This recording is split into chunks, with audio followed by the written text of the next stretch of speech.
cái lái phải sửa cho các thiệp ra cái mò đá tua rồi bị con ôi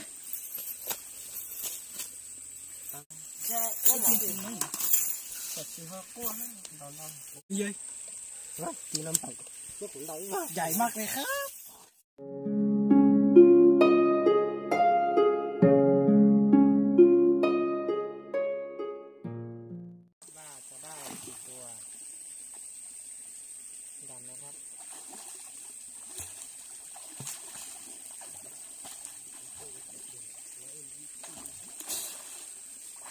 เห็นนะครับมี2 ตัวแล้วนะครับไอ้จ่าพวกโอ้อ่ะมีเสือกันนู้นโอเคอ่ะได้อ่ะไล่ละชัวร์เลยไล่ฮะแล้วจะเล่นดาวเขียนได้มาจุยอ่ะ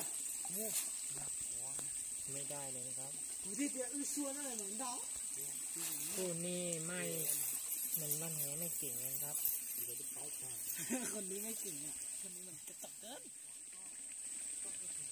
โอ้ยมันวิ่งแล้วเราใช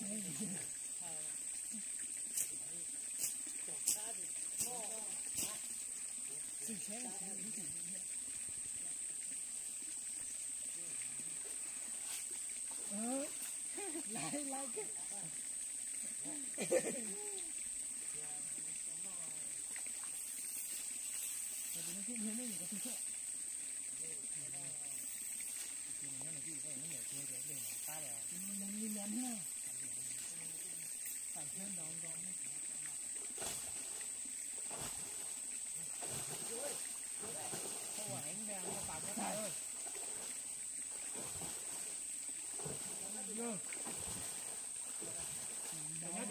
cái nhớ họ cái nhớ chua nhớ để họ cầu kia họ không cầu thì luônถ้าเขายังไม่ได้ปลาอีกเดี๋ยวคงจะต้องให้หัวหน้าอย่างผมลงมือไปแล้วครับลงต่อเจ้าเต้น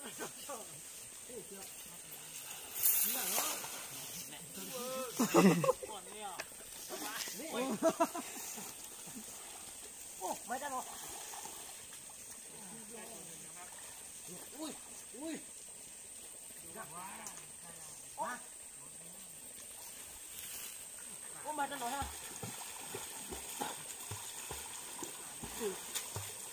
ได้เอ้ยโอ้ยโอ้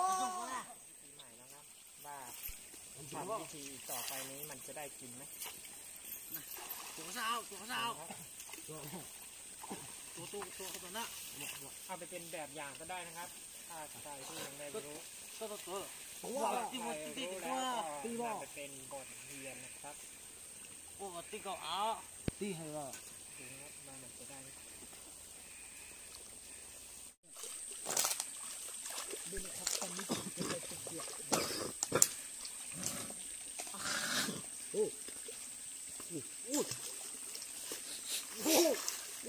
เราจะเจาะจ้าหรอโอ้พระเจ้าคือมั่วก็จุดตัวตันเห็นนะเนาะเป็นเดินจับกาใช่ไหมตู้มันจับกาเขี้ยนจับกาอยู่จับพวกนี้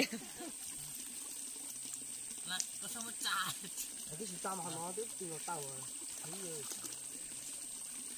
โอ้ยเฮ้ยมาต่อกันเลยต่อกันไล่เลยมันจะลอยแน่ไม่ต้องเป็นไรมันจะไม้จุดลอยเลยอ่ะตัวว่าเขาจะต่อช่วงก่อนหน้ามาเตะว่าให้มาในช่วงไอ้จ่าไรน้อย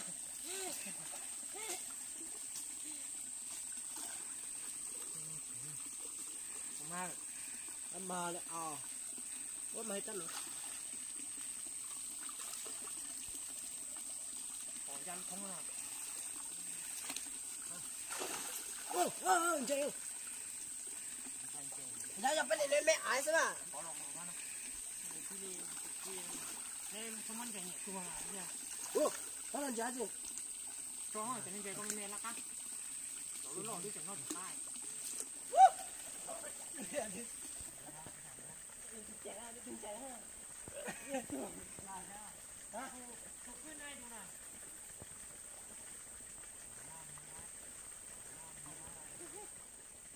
ใ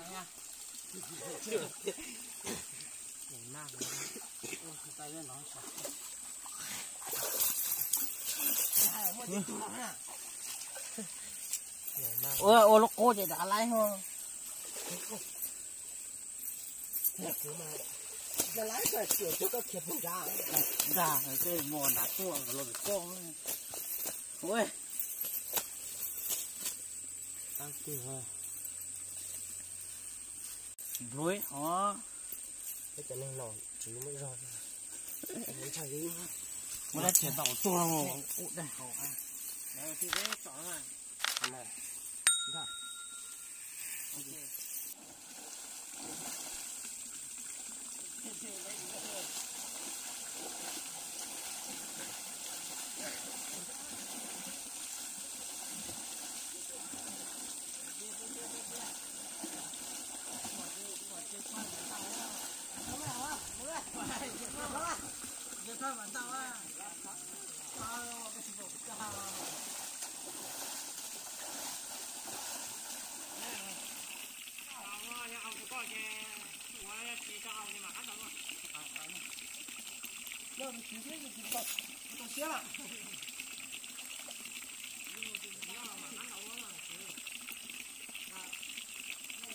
นอนไหมฮะ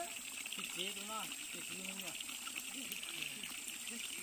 你干啥呢？来，这是来啊！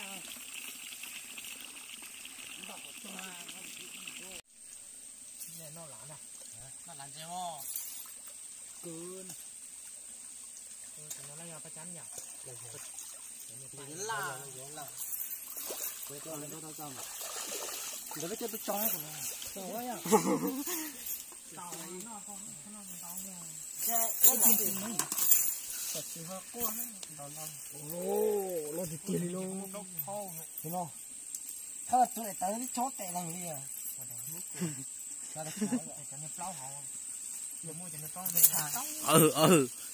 จะไม่ก้อนนี่จะไม่เจอก็เจียวตัวไม่จังอ่ะกะโอ้ยนี่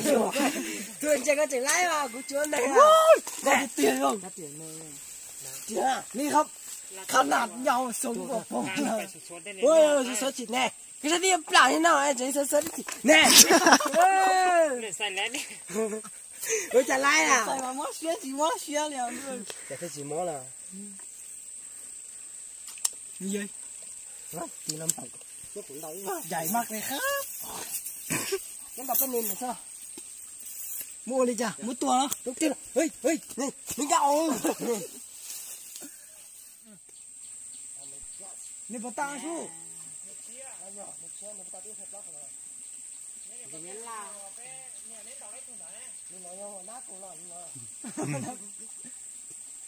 bây giờ hàng đầu lại ôi你nói gì vậy cha nè Dính la cái tên điếc mà nhấn la rồi Dính la Nó cho đi có sao thế nơi cháu phạt nè có sao chỉ sao này nè เราจะพาไปดูว่าการเหนียวเราเป็นบ้าง là nó đi xe đây nó